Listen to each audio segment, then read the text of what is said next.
dan yang akan nonton siaran ulang kita hari ini. Dan salam buat saudara kami yang akan nonton siaran ulang kita hari ini. Puji Tuhan, kembali kita membaca firman Tuhan dari kitab Ayub. Ayub 15 ayat 1 sampai 35. Demikian firman Tuhan. Maka Elifas orang Teman menjawab, apakah orang yang mempunyai hikmat menjawab dengan pengetahuan kosong dan mengisi pikirannya dengan angin? Apakah ia menegur dengan percakapan yang tidak berguna dan dengan perkataan yang tidak berfaedah? Lagi pula, engkau melenyapkan rasa takut dan mengurangi rasa hormat kepada Allah. Kesalahanmu lah yang mengajar mulutmu, dan bahasa orang licik yang kau pilih. Mulutmu sendirilah yang mempersalahkan engkau, bukan aku. Bibirmu sendiri menjadi saksi menentang engkau. Apakah engkau dilahirkan sebagai manusia yang pertama, atau dijadikan lebih dahulu daripada bukit-bukit? Apakah engkau turut mendengar di dalam musyawarah Allah dan meraih hikmat bagi dirimu? Apakah yang kau ketahui yang tidak kami ketahui? Apakah yang kau mengerti yang tidak terang bagi kami? Di antara kami juga ada orang yang beruban dan yang lanjut umurnya, yang lebih tua umurnya daripada ayahmu. Kurangkah artinya bagimu penghiburan Allah dan perkataan yang dengan lemah lembut ditujukan kepadamu? Mengapa engkau dihanyutkan oleh perasaan hatimu dan mengapa matamu menyala-nyala sehingga engkau memalingkan hatimu menentang Allah dan mulutmu mengeluarkan perkataan serupa itu? Masakan manusia bersih, masakan benar yang lahir dari perempuan? Sesungguhnya para sucinya tidak dipercayainya. Seluruh langit pun tidak bersih pada pandangannya. Lebih-lebih lagi orang yang keji dan bejat yang menghirup kecurangan seperti air. Aku hendak menerangkan sesuatu kepadamu. Dengarkanlah aku. Dan apa yang telah kulihat hendak kuceritakan, yakni apa yang diberitakan oleh orang yang mempunyai hikmat, yang nenek moyang mereka tidak sembunyikan ketika hanya kepada mereka negeri itu diberikan, dan tidak ada seorang asing pun masuk ke tengah-tengah mereka. Orang fasik menggetar sepanjang hidupnya. Demikian juga orang lalim selama tahun-tahun yang disediakan baginya. Bunyi yang dahsyat sampai ke telinganya, pada masa damai ia didatangi perusak. Ia tidak percaya bahwa ia akan kembali dari kegelapan. Ia sudah ditentukan untuk dimakan pedang. Ia mengembara untuk mencari makan, entah kemana. Ia tahu bahwa hari kegelapan siap menantikan dia. Ia ditakutkan oleh kesesakan dan kesempitan yang menggagahinya, laksana raja yang siap menyergap. Karena ia telah mengedangkan tangannya melawan Allah dan berani menantang Yang Maha Kuasa, dengan bertegang leher, ia berlari-lari menghadapi dia dengan perisainya yang berlapis tebal. Mukanya telah ditutupinya dengan lemak, dan lapisan lemak dikenakannya pada pinggangnya. Ia menetap di kota-kota yang telah hancur, di rumah-rumah yang tidak dapat didiami orang, yang ditentukan untuk tetap menjadi reruntuhan. Ia takkan menjadi kaya dan hartanya tidak kekal, serta miliknya pun tidak bertambah-tambah di bumi. Ia tidak luput dari kegelapan, tunasnya akan dilayukan oleh nyala api, dan ia akan dilenyapkan oleh nafas mulutnya. Janganlah ia percaya kepada kesia-siaan, akan tertipulah ia karena kesia-siaan akan menjadi ganjarannya. Sebelum genap masanya, ajalnya akan sampai, dan rantingnya pun tidak akan menghijau. Ia seperti pohon anggur yang gugur buahnya, dan seperti pohon zaitun jatuh bunganya. Karena kawanan orang-orang fasik tidak berhasil, dan api memakan habis kemah-kemah orang yang makan suap. Mereka menghamilkan bencana dan melahirkan kejahatan, dan tipu daya di kandung hati mereka. Demikian pembacaan firman. Terima kasih benar ya, Nah. Kita akan lanjutkan untuk pembacaan firman dari Roma pasal yang pertama. Silakan Bu Sarma. Baik, saya akan membacakan firman Tuhan ayat 1 sampai 32, pasal 1 ayat 1 sampai 32. Beginilah firman Tuhan. Dari Paulus, hamba Kristus Yesus, yang dipanggil menjadi rasul dan dikuduskan untuk memberitakan Injil Allah. Injil itu telah dijanjikannya sebelumnya dengan perantaraan nabi-nabinya dalam kitab-kitab suci, tentang anaknya yang menurut daging diperanakkan dari keturunan Daud dan menurut roh kekudusan dinyatakan oleh kebangkitannya dari antara orang mati, bahwa ia adalah anak Allah yang berkuasa, Yesus Kristus Tuhan kita. Dengan perantaraannya kami menerima kasih karunia dan jabatan rasul untuk menuntun semua bangsa, supaya mereka percaya dan taat kepada namanya. Kamu juga termasuk di antara mereka, kamu yang telah dipanggil menjadi milik Kristus. Kepada kamu sekalian apa yang tinggal di Roma, yang dikasihi Allah, yang dipanggil dan dijadikan orang-orang kudus, kasih karunia menyertai kamu dan damai sejahtera dari Allah Bapa kita dan dari Tuhan Yesus Kristus. Pertama-tama aku mengucap syukur kepada Allahku oleh Yesus Kristus atas kamu sekalian, sebab telah tersiar kabar tentang imanmu di seluruh dunia. Karena Allah yang kulayani dengan segenap hatiku dalam pemberitaan Injil anaknya adalah saksiku bahwa dalam doaku, aku selalu mengingat kamu. Aku berdoa, semoga dengan kehendak Allah aku akhirnya beroleh kesempatan untuk mengunjungi kamu. Sebab aku ingin melihat kamu untuk memberitakan karunia rohani kepadamu, guna menguatkan kamu, yaitu supaya aku ada di antara kamu dan turut terhibur oleh iman kita bersama, baik oleh imanmu maupun oleh imanku. Saudara-saudara, aku mau supaya kamu mengetahui bahwa aku telah sering berniat untuk datang kepadamu, tetapi hingga kini selalu aku terhalang, agar di tengah-tengahmu aku menemukan buah, seperti juga di tengah-tengah bangsa bukan Yahudi yang lain. Aku berhutang baik kepada orang Yunani maupun kepada orang bukan Yunani, baik kepada orang terpelajar maupun kepada orang tidak terpelajar. Itulah sebabnya aku ingin untuk memberitakan Injil kepada kamu juga yang diam di Roma. Sebab aku mempunyai keyakinan yang kokoh dalam Injil, karena Injil adalah kekuatan Allah yang menyelamatkan setiap orang yang percaya, pertama-tama orang Yahudi, tetapi juga orang Yunani. Sebab di dalamnya nyata kebenaran Allah yang bertolak dari iman dan memimpin kepada iman, seperti ada tertulis, orang benar akan hidup oleh iman. Sebab murka Allah nyata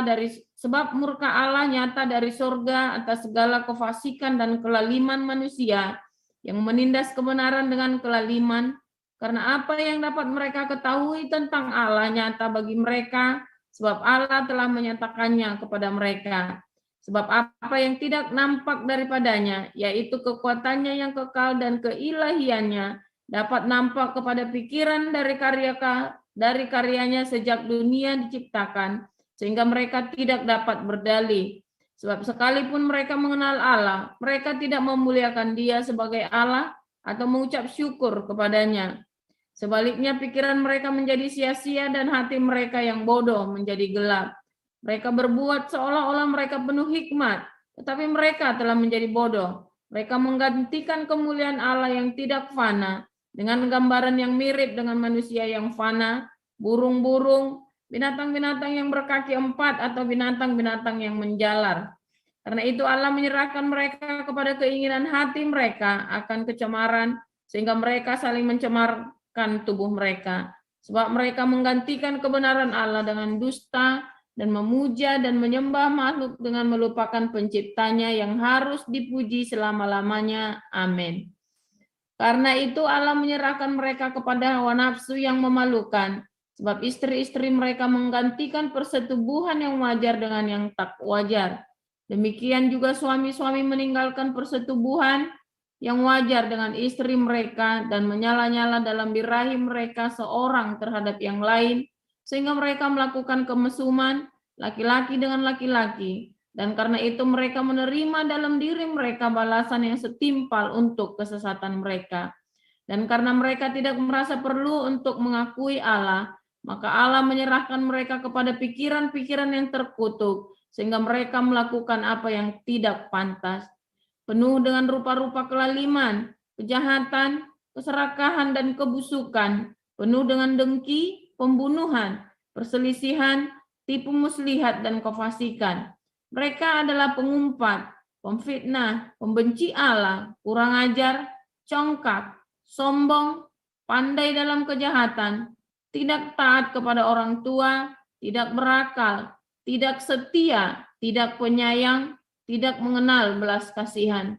Sebab walaupun mereka mengetahui tuntutan-tuntutan hukum Allah, yaitu bahwa setiap orang yang melakukan hal-hal demikian patut dihukum mati, karena mereka bukan saja melakukannya sendiri, tetapi mereka juga setuju dengan mereka yang melakukannya. Demikian firman Tuhan. Terima kasih Bu Sarma. Kita akan lanjutkan penjelasan dari firman. Silakan Pastor Paul.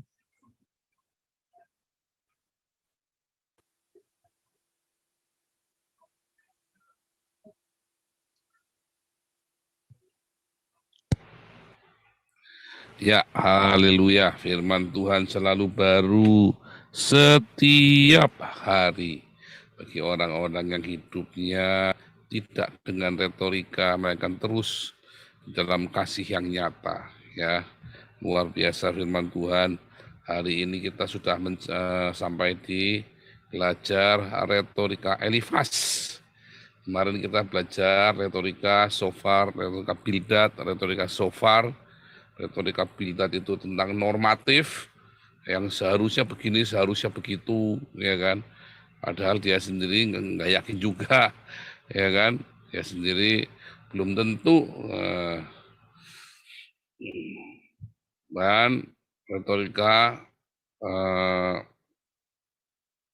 yang cuman banyak omong tapi tidak ada tindakan. Nah, lalu ada retorika Sofar, di mana tega berbohong demi katanya memberitakan Injil atau bersaksi lah, atau dia memanipulasi jemaat, ya pokoknya segala macam cara. Itulah retorika Sofar yang berdusta demi membela Tuhan. Agama-agama itu kebanyakan begitu ya, berani berdusta demi membela Tuhannya. Nah, ini kita belajar retorika Elifas. Retorika Elifas ini adalah, apakah Anda benar-benar percaya bahwa Tuhan menghukum orang fasik? Nyatanya, kalau Anda percaya Tuhan akan menghukum orang tidak benar dan membela orang benar, kenapa Anda harus menuntut balas? Ya kan? Saya banyak melihat hamba-hamba Tuhan itu melampiaskan dendamnya ya di YouTube ini ya. Kalau dia percaya Tuhan akan membela dia, kenapa dia kudu balas sih? Dengan mempermalukan, saling mempermalukan. Itu menunjukkan dia belum percaya Tuhan. Ketika diingatkan, ngamuk. Ya, ketika diingatkan malah ngamuk. Malah lebih lagi. Dia tidak percaya kalau Tuhan akan membalas orang-orang fasik, orang-orang yang tidak baik ini. Tapi dia ingin mengambil alih. Dan para pengikutnya mengeluh-elukannya. Saya nggak ngerti apa yang dalam pikiran kalian ya. Itu menunjukkan Anda juga ternyata orang Kristen retorika juga. Ya, nggak heran. Dan saya yakin Anda nggak diselamatkan. Orang-orang yang kagum, ya, orang-orang terpana, terkagum-kagum, sampai dia nggak bisa melihat, ya. Itu tuh hanya Kristen pesorak saja. Dan dia juga nggak akan diselamatkan. Dia pikir, wah saya sudah mengikuti track pengajaran yang benar. Tidak ada pengajaran yang benar kalau tidak ada di situ tentang diceritakan tentang pengampunan. Ya, karena pembalasan adalah haknya Tuhan, bukan haknya kita. Tetapi banyak orang ingin menghancurkan orang lain karena dendam, membongkar aibnya orang lain karena dendam, dilampiaskan. Nah, itulah orang-orang yang berretorika dengan agama. Katanya dia percaya Tuhan adil. Kalau saya mah percaya Tuhan adil ya. Kalian semua yang ngerjain saya ya. Saya sih mengucapkan berkat. Jangan sampai Tuhan menghukum Anda. Ya, bahkan kemarin Ibu Penatua ngamuk ya sama Pak Ketua ngamuk. Biarin saja, jangan. Ya, tapi ini nanti kita semua yang cemar namanya. Oh enggak, tenang saja. Yang penting kita konsisten. Jangan, pembalasan itu miliknya Tuhan. Urusannya beda. Ya, urusannya beda. Karena ini urusannya adalah cerita pekerjaan Tuhan. Supaya kita melihat pembelaan Tuhan dong. Kalau memang Tuhan bela kita, kalau memang Tuhan nggak bela kita, berarti kan kita kutu kuprat, ya biarin saja. Biarkan, kita lihat pembelaan Tuhan dong. Ya kan coba Anda kan melihat bagaimana Tuhan membela saya ketika saya dicaci maki, dihina. Ya kan?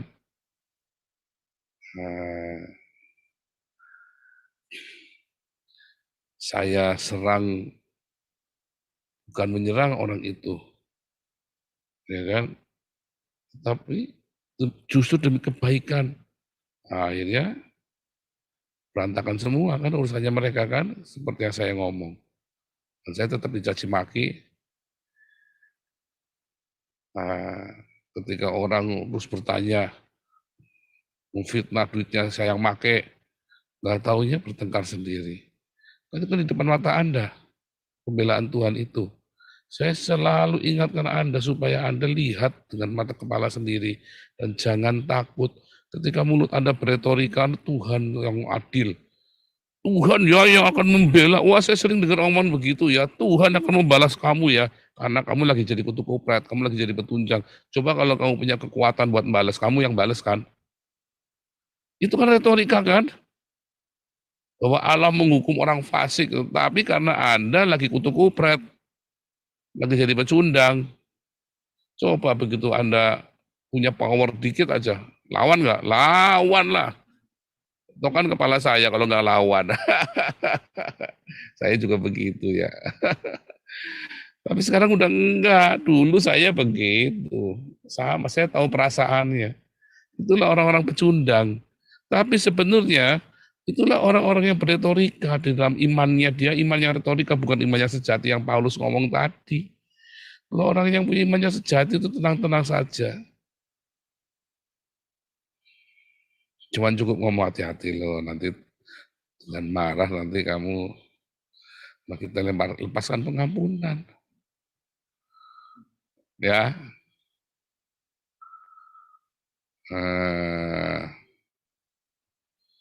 Lepaskan pengampunan. Kalau Anda percaya Tuhan menghukum orang fasik, masalahnya kan Anda tidak percaya sungguh-sungguh kan, Anda cuma tahu teorinya bahwa Tuhan akan menghukum orang fasik kan.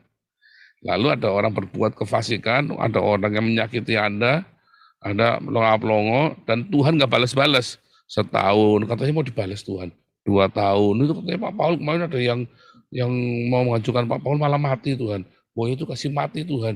3 tahun, 5 tahun, 10 tahun. Tuhan kok nggak mati-mati Tuhan. Akhirnya kamu yang mati.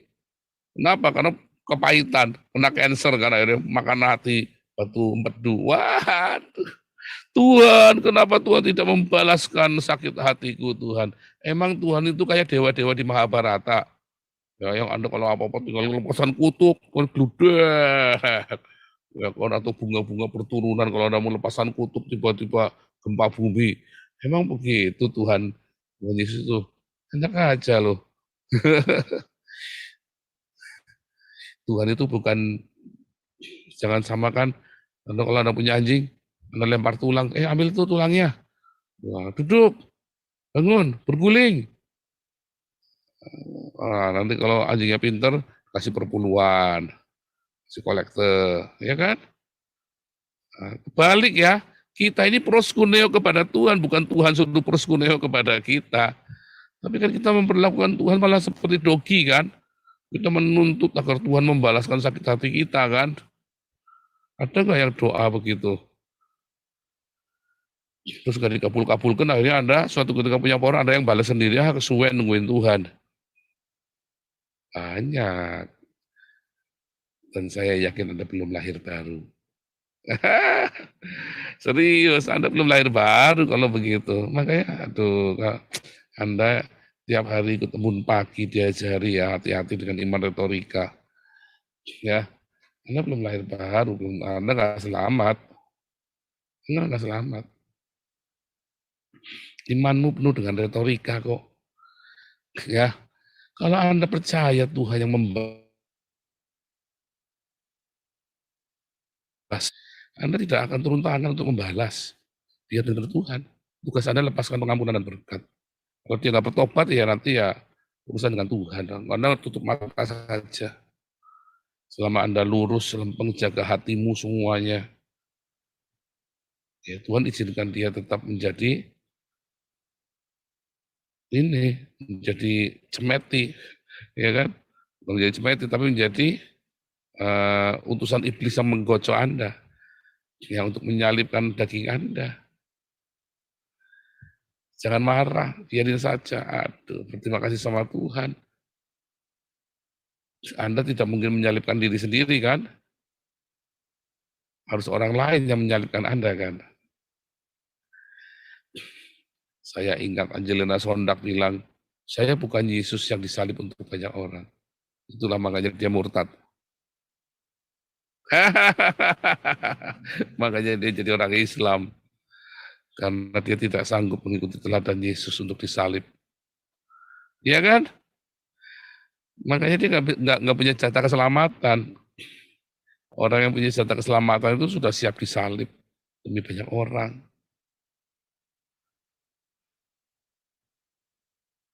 Nah, dalam pencobaan itu sebenarnya Anda jadi mengukur, wah ternyata iman saya masih cetek. Ternyata iman saya retorika belaka. Iya kan? Ketika Tuhan kasih pencobaan, Anda maunya instan cepat keluar. Tetapi kan hukum kekekalan bilang apa? Enggak. Kamu harus rendah hati. Di dalam pencobaan, saya harus keluar, harus selesaikan pencobaan hari ini juga. Saya hardik, badai, topan badai, dihardik dalam nama Yesus. Bukannya tambah hilang, tambah gede. Wah imanku kurang besar. Oh enggak, Tuhan suruh kamu sabar. Wah ada lagi dalam pencobaan badai hidup. Wah Anda sih tengging sampai pakai minyak urapan itu satu ember itu dipercik-percikan itu. Sampai rumah itu lengket semua sinyal kayak apa ya, kayak lendir semua, satu rumah itu selain itu semua kayak ada jualan minyak. Terus dipasangin jamsi ayat-ayat Alkitab di seluruh sudut rumah, pasak ayat-ayat Alkitab. Wah masalahnya nggak tambah hilang, tambah banyak. Maunya instan saudara, diusir-usir semua masalah itu. Padahal Tuhan suruh apa? Mengucap syukur. Lah kalau mengucap syukur cuma sekali dikasih deng, ada semua sekali. Bisa. Kalau bertubi-tubi dalam masalah terus Anda mengucap syukur bisa enggak? Wallahu alam. Ya kan? Wallahu alam, Musa pasti ngerti. Ketika pencobaan selama sehari, 2 hari, Anda disuruh sabar, ya bisa, oke tunggale. Mbah Dukun aja sanggup. Layak aja bisa. Kurawa aja sanggup. Kalau Anda disuruh sabarnya sampai bertahun, 2 tahun, 5 tahun, disuruh ngucap syukurnya 5 tahun, disuruh rendah hatinya 5 tahun. Siapa yang sanggup? Ya kan? Makan hati, udah bagus saya Tuhan, Tuhan. Nah, ngaku sama Tuhan. Tuhan disuruh rendah hati aja udah bagus. Ngomong sama Tuhan, disuruh jujur. Kayak Ayub. Tuhan suruh rendah hati. Mati aku Tuhan, tidak sanggup Tuhan. Tuhan nanti akan tolong kita kalau kita jujur. Ya kan? Tuhan saya tidak sanggup, Tuhan rendah hati, saya nggak sabar Tuhan. Tuhan saya nggak kuat Tuhan. Ngeluh terus Tuhan. Ampuni aku Tuhan. Aku ingin dirubah, tambah masalahnya tambah. Sampai reaksimu konstan, stabil. Karaktermu yang asli, watak jahatmu keluar semua, Anda mengalami metanoia dirubah, responmu benar, tiba-tiba masalah itu hilang sendiri. Anda sampai bingung-bingung. Bangun-bangun tiba-tiba nggak ada masalah. Loh, kayaknya kemarin saya masih tetangisan, tiba-tiba hari ini saya lagi dansa-dansi, ada masalah. Haleluya, katakan amin dong. Wah, saya ngalamin. Saya cerita karena saya ngalamin. Makanya jangan berretorika. Ya. Sampai sudah diingatkan aja masih marah. Ya, tanda tambah benar itu tandanya kamu belum lahir baru. Udah diingatkan aja masih marah, malah bukannya terima kasih malah tambah ngamuk.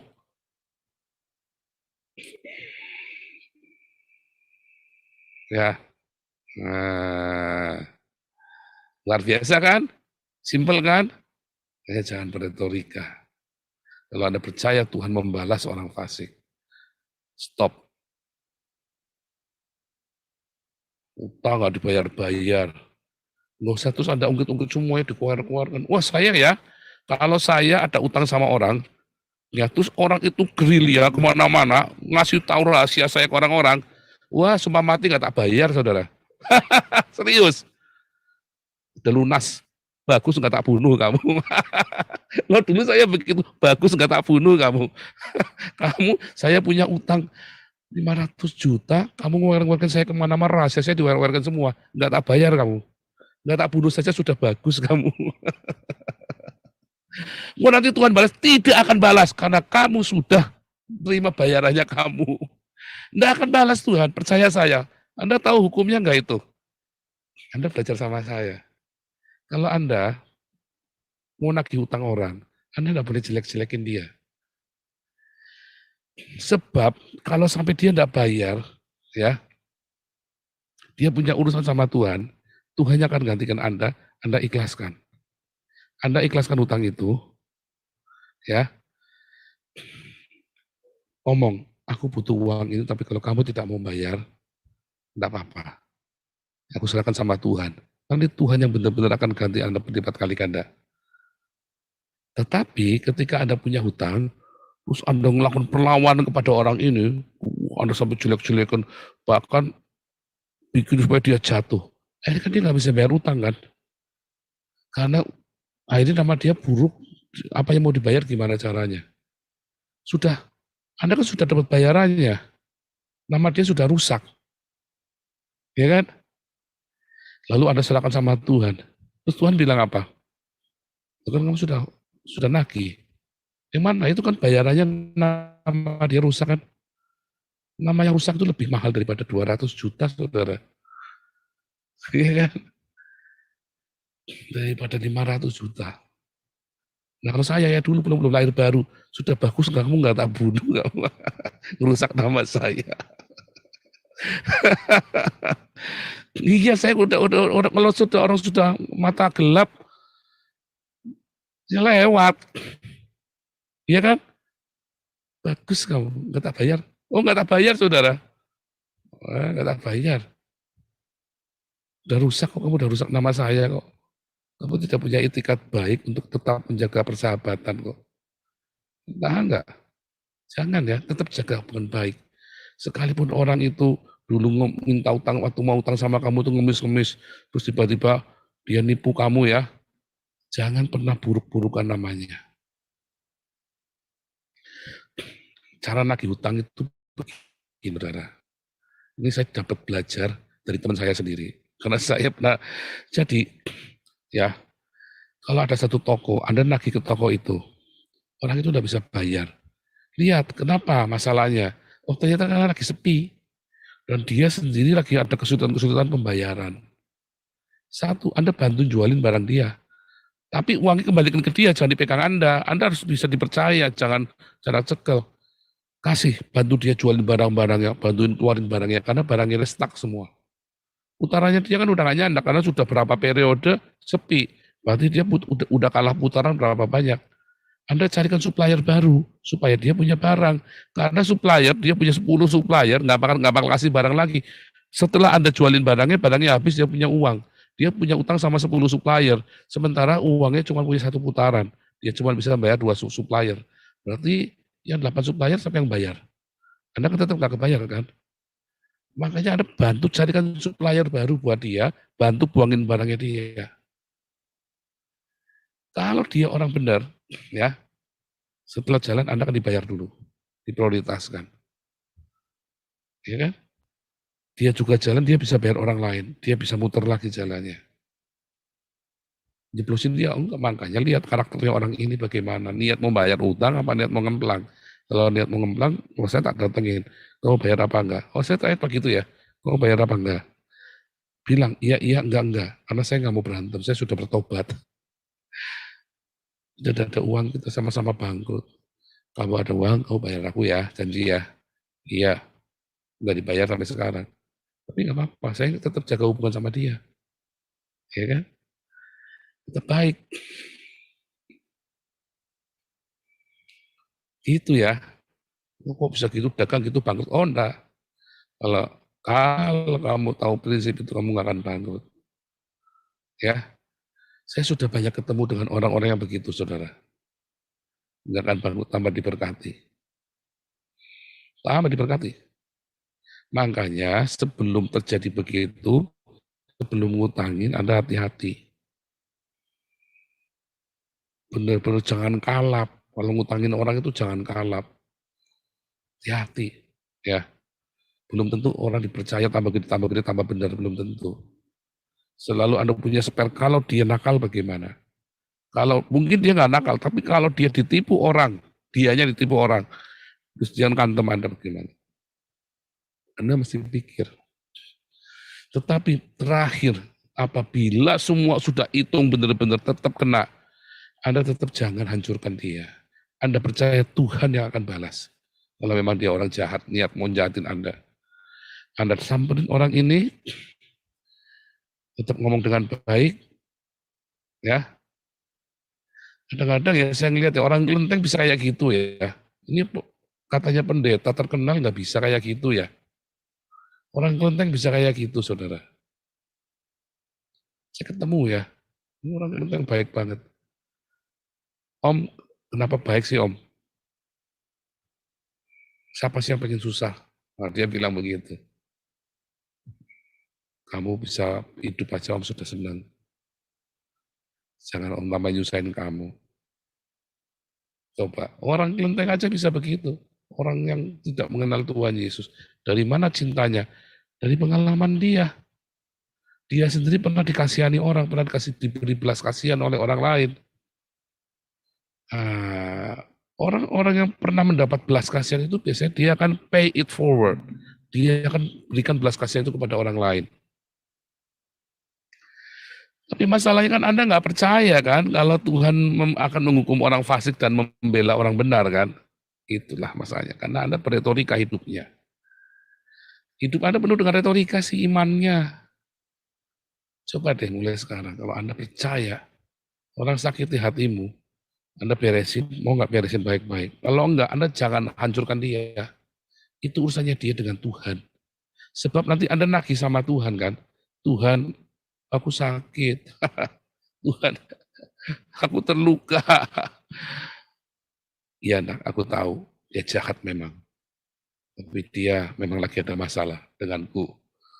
Udah, kamu berapa?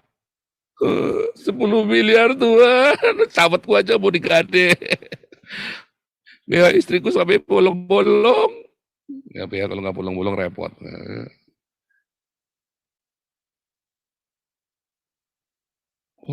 Tiba-tiba kalau Anda lepaskan dalam pegangan, jangan khawatir. Mungkin terseok. Aduh, berat, sakit. Tahan, saudara. Jangan pernah kutukin. Jangan pernah marahin. Oh, saya marahin ya. Waduh, saudara. Saya tuh ngelewatin ya ketika saya ngutukin, ketika saya ngamplongin orang segala macam. Itu nggak akan jadi benar, saudara. Nggak akan jadi benar. Tapi puas, Pak. Lah kamu butuh puas, apa butuh Tuhan tolong kamu? Karepmu wis pokoknya. Lo kamu butuh puas kok. Kamu memang ingin melampiaskan hawa nafsu daginganmu kok. Anda mau minta berkat kerajaan Allah. Sorry, nggak ada gundul peyang. Ya, nggak bisa dapat. Makanya belajarlah, teladanilah saya seperti saya meneladani Kristus. Kita berkata yang enak-enak dari Tuhan aja, yang damai-damai. Orang sakiti kita, ya kita buat guyonan saja di sini, buat bercandaan. Iya kan? Kalau orang ngerasani saya yang enggak benar, saya ngeliat siapa yang ngerasani, oh ngedan. Saya dengar gak usah dibahas. Siapa yang ngerasani, oh pendeta ini, waras nggak ini? Oh waras ya? Ya kita jawab, kalau nggak waras gak usah dibahas. Gak usah ditunjukin ke saya juga. Orang enggak waras. Gak usah dipikir juga, gak usah marah. Gak usah marah. Lo Anda percaya enggak bahwa Tuhan akan menghukum orang fasik dan akan membela orang benar? Oh, Anda enggak percaya kok, sebenarnya hatimu enggak percaya, mulutmu bilang percaya, hatimu bohong kok. Enggak percaya kok. Ya kan? Retorika itulah, retorika Elifas itu. Itulah 3 sahabat Ayub yang penuh dengan retorika semua. Aduh, Anda mau, ya memang orang Kristen kebanyakan hidupnya begitu, ajarannya begitu. Pendetanya aja bilang, oh itu kan doa normatif, doanya buat Anies itu kan doa basa-basi, kurang ngajar. Doa kok ada doa normatif. Doa itu yang serius, iya dan enggak. Pendeta ngajari doa basa-basi, nggak heran jemaatnya pendeta, doanya nggak ada yang dijawab. Kalau di sini nggak ada yang normatif ya, kelihatannya baca begitu, tapi Anda kan membaca bukan basa-basi. Yang kita baca ini amin dalam nama Yesus jadi enggak, udah gitu aja. Jangan doa basa-basi. Banyak ya, banyak yang diberkati. Dan lagi kemarin Pak siapa itu? Mau diberkati cerita sama saya sampai terharu ya, meneteskan air mata. Wah, lihat Bu Vivin aja saya udah meneteskan air mata, lihat Pak David aja saya sampai meneteskan air mata. Ini kemarin saya sampai gambreng baca WhatsApp-nya Bapak ini ya. Umurnya udah tua. Diberkati Tuhan dapat terobosan. Sampai gambreng saya kemarin. Aduh Tuhan Yesus, Tuhan baik banget ya sama orang-orang di Embun Pagi ini ya. Orang setia Embun Pagi, kalau sungguh-sungguh, asal Anda nggak berretorika, Anda jalanin, jadi saudara. Kalau Anda retorika kayak Gilbert, ya nggak jadi. Normatif, ada gundul peyang normatif. Nggak kepake sama Tuhan. Nah itu tadi, nanti dimarahi sama Tuhan, nanti lihat akhirnya kan. Dimarahi sama Tuhan, ini 3 sahabatnya Ayub yang berretorika ini. Oke, jangan retorika. Ya. Tuhan Yesus memberkati. Silakan Pak Abraham.